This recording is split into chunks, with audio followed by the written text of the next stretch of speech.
Hello, in this short video, we're going to be talking about how to customize and spruce up place markers, lines, and shapes. So we're going to start by zooming in to a marker we placed in our last video on Ford Field. And I'm going to talk about how to customize that a little bit. So when you click on a marker, you're going to see a few things that you can add to it. And we're going to start with the style here. You can pick any color here that you want. And there's tons of icons here to pick. When you click more icons, lots and lots of stuff to go through. You can even filter it and find what you're looking for. You can also click custom icon and upload your own picture. So I'm going to search for football and see if they happen to have anything. And there we go. There's a football. I'm going to click OK. And we're going to make that brown colored football. And then I'm going to click away from that. So that icon has been replaced. You can also add an image or video to that. You can search for those or pick from your own photos. We're not going to pick a picture at this point. And you can also, you can also go and look for YouTube videos that relate to that as well. And that video would pop up. Let's go ahead and do a YouTube search on Barry Sanders, a Detroit Lion that we all refer to. And there's going to be a video of Barry Sanders in that Ford Field description. So I hit save. And there it is.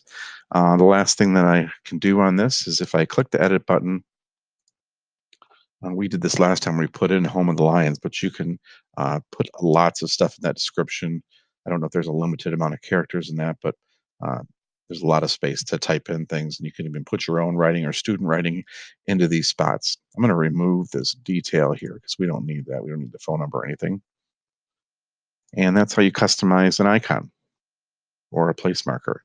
I'm going to back up now and we're going to tackle customizing a line next. So when I click on a line, it gives me the description there, and you can see the dots are on there where I clicked previously. Same thing. If I click style, I can choose the color of this line. Some other nice things that this line has here is the line width. Obviously, you wouldn't want to go too thick, but you can change the width of that line. You can also go and you can add descriptions to the line. You can add photos and YouTube videos as well. So that's when somebody clicks that line, they can get all sorts of information about it. The other thing I wanted to point out on these, if you click the line and you see the dots and you need to edit those at all, you can click and drag those dots to change the placement of the line. And that's always going to be editable as long as you are the one that has the rights to do that. So that's for the line. I'm going to back up now and I'm going to head to this shape, the last place that we want to learn how to customize. Again, it's pretty much the same thing. When you click, you're going to see the style again. The one thing that is added into a shape is the transparency of it. So the farther to the right you go, the more you can see through it. The farther to the left, the less you can see. And then the border also is interchangeable as far as the width goes. So I'm going to close that. And then the same tools as before. You can add a picture or a video.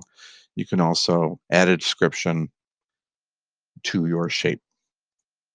So those are the ways to customize shapes, lines, and place markers.